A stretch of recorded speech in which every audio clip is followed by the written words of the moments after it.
You're listening to the 3 Feet Radio Show with Ben Carbonaro and Luke Herbert. From our studios come special guests and netball commentary, exclusively on YouTube.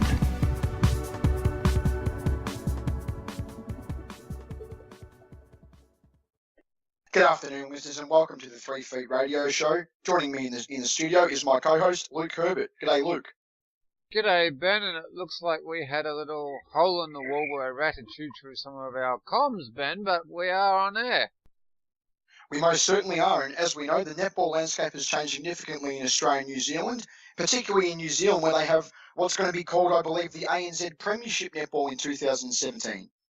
Oh, yes, and it started in April, and I am very excited about today's guest who you're going to introduce in a moment, Ben. And look, as I've alluded to on the show, it's a clean slate for the Kiwi franchises, so on that note, get us underway. And joining us today is the new Northern Mystics coach in Helene Wilson. Hi, Helene, how are you? I'm great. Thanks for having me. Not a problem at all. First of all, just to get things going, you come from a strong development background in netball. Do you feel that this is helping you make the transition to head coach of the Northern Mystics?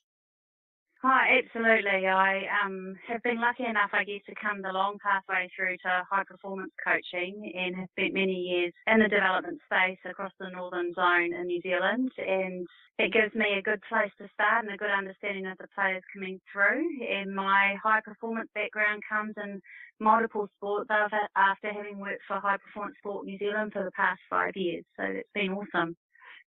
And just briefly, to any aspiring coaches out there, how did you get into the sort of high performance side of things? Well, I came from a background, I was a trained physical education teacher, and so I started my coaching from being a trained PE teacher.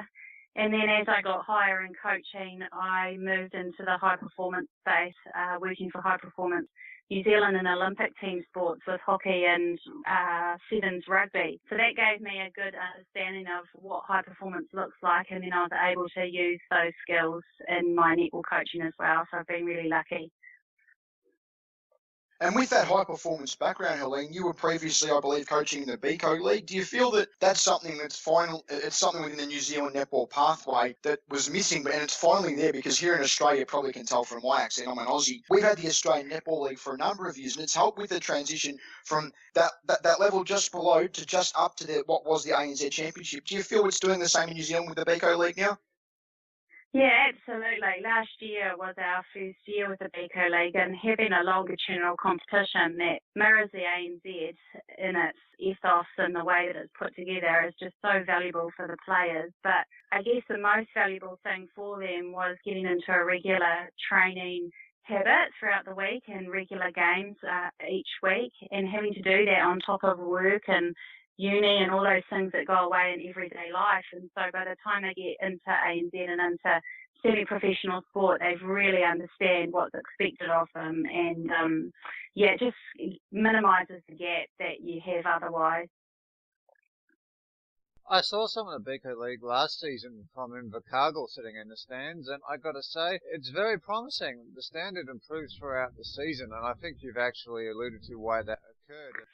The standard is really promising. I think the athleticism and the speed of the game is very similar to ANZ Championship, and those players that are playing National League really get the opportunity to hone their skills and the execution required at the highest level, so it gives them a platform to practice that and then take it into a higher level once they're ready. And as a Kiwi too, Helene, what's your take on the ANZ Championship being disbanded? It's a bit of a belief here of mine anyway, that over there in New Zealand, you guys were getting a little bit upset that Sky TV was funding a lot of their competition and the Aussies weren't putting in enough. Or was there a lot more to it? And what's your take on the whole disbandment of the competition?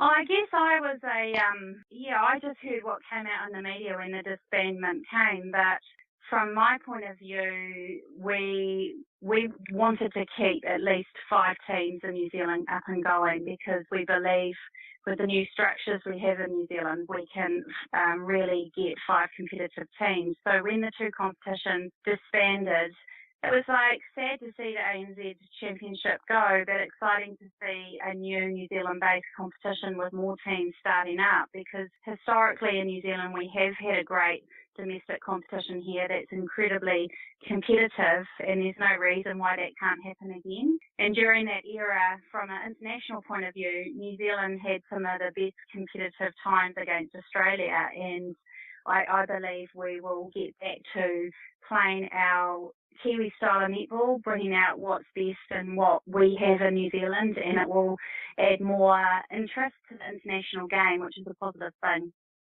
And I do have to shift gears here, unfortunately, because there are other points I would have raised with you, but time is ticking, and I know you're quite busy. But and just on that note, this is a question I'd actually been pondering when Anna Harrison made her return to the Silver Ferns, so bringing me to the actual question. What is the tactical versatility of having Anna Harrison being able to play both wing defence and goalkeeper? Yeah, I would actually say Anna's capable of playing all three defence positions, and so tactically we can think about how we're going to use the players that we have in our team with Anna to support Anna to bring out what she can bring. She's a great student of the game, and she has an understanding of how we can really set up some great tactical defence. But in saying that, I think one of her best strengths is she's always keen to learn more about how to play. So we're working hard at the moment to use what strengths our players bring, and then adapting that to a new style of defence where we actually turn over more ball, get more intercepts, so it's good for the fans. And Helene, just two more new recruits you've got. You've got Bailey Mes and Sasha Corbin coming across too. Can you tell us about those two as well? Yeah, it's great to have Bailey back in the Mystics environment after being away for 2 years. So she's had a lot of growth at the Tactics, and she's excited to come back home and solidify her position in goal shoot and really get some time, quality time with Maria Tutaia in the circle. So we're looking at getting a great athletic moving circle with two of the best shooters in New Zealand at the Mystics. So that's really exciting for us. And then Sasha Corbin is an incredibly dynamic, athletic, powerful player. She's got great ball skills and has the ability to play quickly along the ground and in the air. So we're looking to use her to get quick ball into our shooters and have a really dynamic attacking end. So very exciting. And just mixing things up a little bit here, and you alluded to earlier how New Zealand has a history of a strong domestic competition, which was the National Bank Cup. Do you think the new competition we're going to see this year, do you think it's going to be very even, the teams? Because it certainly looks that way on paper. Yeah, the teams are a good mix and even across the country, and it's quite exciting as a coach to be able to play teams that aren't the same as what they were at ANZ Championship. I think Beale's the only one with a consistent roster from the ANZ Championship, but the rest of the 5 teams are a great mix with some experienced players and new talent coming up from the National League. So I'm really looking forward to coaching, playing each team 3 times. You have to be astute tactically, and you have to be able to play the game in many ways to beat the teams consistently. So that's really exciting. And which of the teams in the ANZ Premiership do you think is the one to beat, Helene, on paper anyway, from what you've been reading when you've been doing your research? Oh, absolutely. On paper, you can't rule out the Seal with the same lineup that they had in 2016. So definitely with having Janelle in the back there, being able to feed a tall shooter and a number of Silver Ferns, they're a team to beat on paper. All right, then, and I'm just going to temporarily put my hat on as a Steel supporter to ask this question. I usually try and be a little more unbiased, but I can't help myself. Purely speaking in a tactical sense, Jane Watson is at the Steel and has, had breakout times with the Silver Ferns as a player. But then don't you domestics have an advantage because you have then Harrison and Saystorm Purvis, and as opposed you can build a defensive combination as opposed to just having one sort of future superstar player? Absolutely, and seeing Anna and Storm play together is really exciting because they complement each other's skill set.